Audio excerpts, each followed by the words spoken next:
பழம்பெரும் நடிகையான சௌகார் ஜானகி அவர்கள் இருக்கிறதுக்கு முந்தின நாள் இரவு செய்திருக்கக்கூடிய செயல்களை பற்றி அவங்களுடைய குடும்பத்தார் ஒரு சில தகவல்களை ஷேர் பண்ணியிருக்காங்க. ஸோ அதனுடைய அப்டேட்டை தான் நம்ம இந்த பதிவில் டீட்டெயில்டாக பார்த்து தெரிஞ்சுக்க போகிறோம். பழம்பெரும் நடிகையான சௌகார் ஜானகி தன்னுடைய 94வது வயதில் தான் இப்போது உடல்நலக்குறைவு காரணமாக இறந்திருக்காங்க. ஸோ இவங்க இறக்கிறதுக்கு முன்னாடி பார்த்திங்கன்னா ஒரு சில செயல்களை செய்து எல்லாரையுமே ஒரு மிகப்பெரிய அளவில் சுகத்தில் ஆழ்த்தியிருக்காங்கன்னே சொல்லணும். பெரும்பாலும் பார்த்தீங்கன்னா இவங்களுடைய நாட்களை இவங்க கழித்ததே திரைத்துறையில் மட்டும்தான். திரைத்துறைக்காக அவங்களால முடிஞ்ச அளவுக்கு அவங்க நடிச்சிருக்காங்க. 400க்கும் மேற்பட்ட படங்கள், 300க்கும் மேற்பட்ட மேடை நாடகங்கள் அப்படின்னு தமிழ், தெலுங்கு, மலையாளம், ஹிந்தி அப்படின்னு நிறைய மொழிகளில் நிறைய பிரபலங்களோட நடிச்சிருக்காங்க. சொல்லப்போனால் 1950, 60 பார்த்திங்கன்னா ஒரு பிரபலமான கதாநாயகியாக இவங்க தான் வலம் வந்திருக்காங்க. ஸோ அந்த அளவுக்கு ரொம்பவே பிரபலமானவங்க. தன்னுடைய வாழ்நாளில் அவங்களுடைய வாழ்க்கை முழுக்க திரைத்துறையிலே பயணித்தவங்க அப்படின்னு தான் சொல்லணும். ஏன்னா 1954லாம் இவங்க நடிக்க வந்துட்டாங்க. கிட்டத்தட்ட பார்த்திங்கன்னா 60, 70 ஆண்டுகள் இவங்களுடைய பயணம் திரைத்துறையில் இருந்திருக்கு. ரொம்ப நீண்ட தூர பயணம். யாரும் இந்த அளவுக்கு இல்லை. அந்த அளவுக்கு இவங்களுடைய பயணம் இருந்திருக்கு.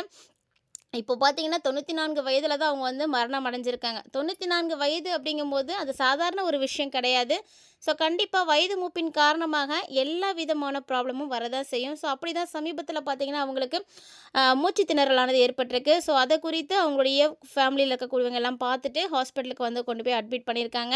திடீர்னு பார்த்தீங்கன்னா அவங்களால இயற்கையாக மூச்சு விட முடியாமல் சிரமப்பட்டிருக்காங்க. ஸோ டாக்டர்ஸோட அட்வைஸ் படி பார்க்கும்பொழுது அவங்களுக்கு வெண்டிலேட்டர் மூலமாக சிகிச்சையெல்லாம் கொடுத்துருக்காங்க.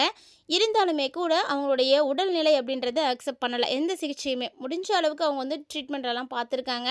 ஸோ டாக்டர்ஸும் சாதாரணமாலாம் எதுவும் பண்ணலைங்க. ரொம்ப பெரிய அளவுலலாம் ட்ரீட்மெண்ட் கொடுத்துருக்காங்க. ஆனால் அந்த ஒரு இக்கட்டான சூழ்நிலையிலையுமே கூட அவங்களுக்கு என்ன தோணுது அப்படின்னா, ஏன் இங்கே இந்த இடத்துலலாம் ஒரு டிவி இல்லையா? என்னுடைய படங்கள் போட்டு விடுங்க, என்னுடைய பாடல்களை கேளுங்க.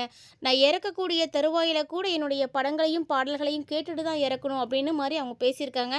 ஸோ அதெல்லாம் கேட்கறதுக்கு அவங்க ஃபேமிலி மெம்பர்ஸ்க்கு ரொம்ப எமோஷ்னலாக இருந்திருக்காங்க. அந்த இடத்துல அப்போ கூட தன்னுடைய உயிரே போக போகுது அப்படின்னு அவங்க தெரிஞ்சுக்கிட்டுமே கூட அவங்களுக்கு அந்த படங்கள் மேலேயும் அந்த பாடல்களை கேட்கணும் அப்படின்ற ஆர்வமும் இருக்குன்னா, அப்போது தெரியுது நல்லா அவங்களுக்கு எந்த அளவுக்கு அந்த திரைத்துறை மேலே அன்பு இருக்குது, காதல் இருக்குது அப்படின்னு. ஸோ அந்த ஒரு விஷயத்தை தான் இப்போ அவங்க ஃபேமிலி மெம்பர்ஸ் எல்லாருமே ஷேர் பண்ணியிருக்காங்க. ஸோ இதை கேட்கக்கூடியவர்களுக்கும் பார்த்திங்கன்னா கண்டிப்பாக சோகமாக தாங்க இருக்குது. ஏன்னா எல்லோரும் இந்த மாதிரி இருக்க போகிறது கிடையாது. நம்ம வயதில் ஒரு சில விஷயங்களை செய்கிறோம். அதே வயதாக ஆக நம்ம கண்டிப்பாக அதை விட்டுட்டு போயிடணும். நமக்கு நம்ம தான் முக்கியம் அப்படின்னு நினைப்பாங்க. ஆனால் இவங்க பாருங்களேன், இறக்கக்கூடிய அந்த மரண படுக்கையில் இருக்கும்போது கூட அவங்களுடைய நினைவு முழுக்க அவங்களுடைய திரையில் தான் இருக்குது, திரையுலகத்தில் தான் இருக்குது. ஸோ அப்படிப்பட்டவங்களை தான் சௌகார் ஜானகியை நம்ம இந்த திரையுலகமே இன்றைக்கி இழந்திருக்கு. ஸோ மேலும் இவங்களுக்கு அந்த இடத்துல ஹாஸ்பிட்டலில் இருக்கிறதுக்கான விருப்பமே கிடையாது அப்படின்ற மாதிரி தாங்க.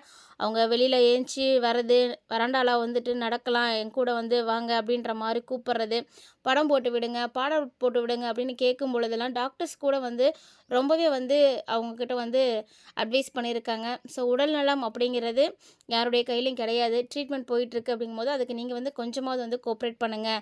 இன்னும் நீங்கள் கொஞ்ச நாள் இருக்கணும் இல்லையா உங்களுடைய பசங்களுக்காக அப்படின்ட்டு அவங்க டாக்டர்ஸ்லாம் அட்வைஸ் பண்ணியிருக்காங்க. ஆனாலுமே கூட சௌகார் ஜானகி அம்மா அந்த எந்த விஷயத்தையுமே பொருட்படுத்திக்கல. ஸோ வெளியில் நடக்கலாம், படங்கள் போட்டு விடுங்க, படங்கள் பார்க்கலாம் அப்படின்னு தான் அவங்க கடைசி வரைக்கும் சொல்லியிருக்காங்க. அவங்க இறக்கக்கூடிய தருவாய் வரைக்குமே அந்த பாடல்களை கேட்கணும் அப்படின்ற ஆசை அவங்களுக்கு இருந்திருக்கு. ஸோ அப்படிப்பட்டவங்க தான் இன்றைக்கி நம்மளோட இல்லை அப்படிங்கிறதும் உண்மையான ஒரு விஷயந்தாங்க. ஸோ இவங்களுக்கு 1954 நடிக்க வந்தப்பெல்லாம் ரசிகர்களுடைய எதிர்பார்ப்புகள் எப்படி இருக்கும் அப்படின்னு தெரியாமல் வந்தாங்க. நம்மளெல்லாம் ஒரு கதாநாயகி அக்செப்ட் பண்ணிப்பாங்களா, நம்மளுடைய நடிப்பெல்லாம் விரும்புவாங்களா அப்படின்னு ஒரு சந்தேகத்தோடு தான் திரைத்துறைக்குள்ளே நுழைஞ்சாங்க. ஆனால் இவங்க செய்த நடிப்பு பார்த்திங்கன்னா எல்லாரையுமே கவர்ந்துச்சு அப்படின்னே சொல்லலாங்க. எல்லா கதாபாத்திரங்களும் என்ன ஒரு வேஷம் கொடுத்தாலும் ஸோ அப்படியே மாறிடுவாங்களாம். அந்த அளவுக்கு ரொம்ப சிறப்பாக தன்னுடைய நடிப்பு திறமையை வெளிப்படுத்தினாங்க. அதுக்கப்புறமா இவங்களுக்கு ரசிகர் பட்டாளம் ஏராளமாக இருந்தாங்க. அவங்களுடைய நடிப்பை அவங்களுக்கு ட்ரெண்டிங்க்கு ஏற்ற மாதிரி மாற்றிக்கிட்டாங்களாம். ஸோ புதுசாக புதிய தலைமுறையில் நிறைய பேர் வராங்க அப்படின்னா அவங்களுக்கு வழி விட்டுட்டு அவங்களுக்கு ஒரு அம்மாவா, ஒரு மாமியாரா, ஒரு பாட்டியா அந்த மாதிரி கேரக்டர்ஸ்லாம் கூட அவங்க எடுத்து நடிச்சிருந்துருக்காங்க. ஸோ நம்ம நமக்கு வயசாயிடுச்சு, அடுத்த தலைமுறை வந்துட்டாங்க அப்படின்னு அவங்களுக்கான இடத்த கொடுத்துட்டு இவங்க போய் ஓரமாக உட்காரலைங்க. ஸோ அப்பயும் அவங்களால முடிஞ்ச அளவுக்கு அவங்க அவங்க கூட ஆக்ட் பண்ணியிருக்காங்க. ஸோ நீங்களே யோசிச்சு பாருங்கள், 2 பேரையும் கம்பேர் பண்ணி பாருங்கள்.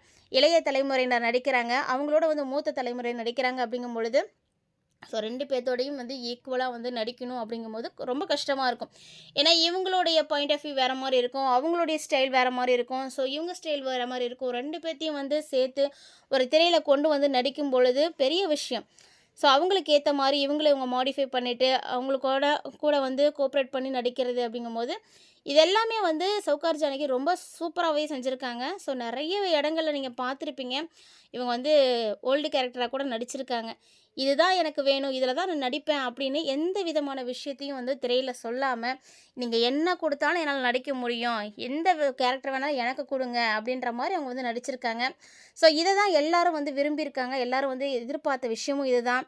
ஒரு நடிகை அப்படின்றவங்க இதை தான் நான் நடிப்பேன், இதை சொன்னால் தான் செய்வேன், இதுதான் என்னால் முடியும் அப்படின்னு சொல்லாமல், நீங்கள் என்ன வேணால் கொடுங்க நான் செய்வேன் அப்படின்னு சொல்கிறாங்க பார்த்தீங்களா, அவங்கள மட்டும்தான் ரசிகர்களால் வந்து பாராட்டப்பட முடியும் அப்படின்ற அளவுக்கு இவங்க வந்து நடித்து காட்டியிருக்காங்க.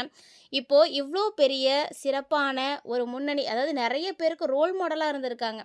ஸோ இவங்கள பார்த்து நிறைய பேர் அவங்களுடைய கவலைகளையும் அவங்க வாழ்க்கையில் இருக்கக்கூடிய கஷ்டங்களையும் தூக்கி தூர போட்டுட்டு முன்னேற்றம் அடையணும் அப்படின்னு இவங்களை வந்து ரோல் மாடலாக எடுத்துக்கிட்டவங்களாம் நிறைய பேர் இருக்காங்க. ஏன்னா 1954லலாம் இவங்க வந்து கை குழந்தையோடு தான் வந்து நடிக்கவே வந்திருக்காங்க. ஸோ குடும்ப சூழ்நிலை காரணமாக தான் நடிக்க வந்தாங்க. தன்னுடைய நடிப்பு திறமையால் மட்டுமே அந்த இடத்த இவங்க வந்து தக்க வச்சுக்கிட்டாங்க. ஸோ யாருக்கும் இவங்களுடைய இடத்த வந்து விட்டு கொடுக்கல. சரி வேண்டாம் இவங்க நம்ம வேறு ஆளை போடலாம் அப்படின்னு யாருடைய மனசுலேயும் அந்த எண்ணத்தை உருவாக்காத அளவுக்கு இவங்களுடைய நடிப்பை வந்து அவங்க வந்து கொடுத்துட்டு இருந்தாங்க. ஸோ எத்தனை மொழியில் நடித்தாலும் எல்லாத்துக்குமே வந்து அவங்களே வந்து டப்பிங் பேசுவாங்களாம். ஸோ புரியுதோ புரியலையோ அந்த விஷயத்தை வந்து மனப்பாடம் பண்ணிட்டாவது வந்து அழகாக வந்து எக்ஸ்பிரஸ் பண்ணிட்டு போயிட்டு இருந்திருக்காங்க. ஸோ அந்த அளவுக்கு வந்து ஒரு சிறப்பானவங்க.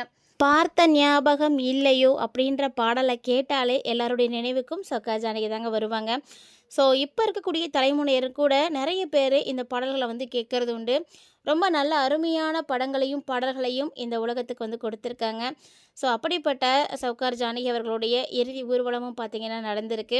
ஸோ அது குறித்து அவங்களுடைய நிறைய விஷயங்களை அவங்களுடைய குடும்பத்தார் வந்து ஒன் பை ஒன்னாக வந்து ஷேர் பண்ணிகிட்டே இருக்காங்க. ஸோ அவங்க ஷேர் பண்ணக்கூடிய விஷயங்கள் எல்லாமே வந்து எல்லாருக்குமே வந்து மிகப்பெரிய அளவில் ஒரு அதிர்ச்சியும் ஒரு ஆச்சரியத்தையும் வந்து கொடுத்துட்டே இருக்குது.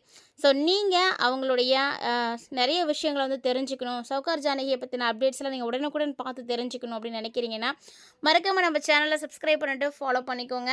அப்போ தான் நாங்கள் போடக்கூடிய வீடியோஸ் எல்லாத்தையும் உங்களால் வந்து உடனுக்குடன் பார்த்து தெரிஞ்சிக்க முடியும். ஸோ உங்களுக்கு யாருக்கெல்லாம் சௌகார் ஜானகி அம்மாவை பிடிக்கும் அப்படின்னு மறக்காமல் கமெண்ட் பண்ணுங்கள்.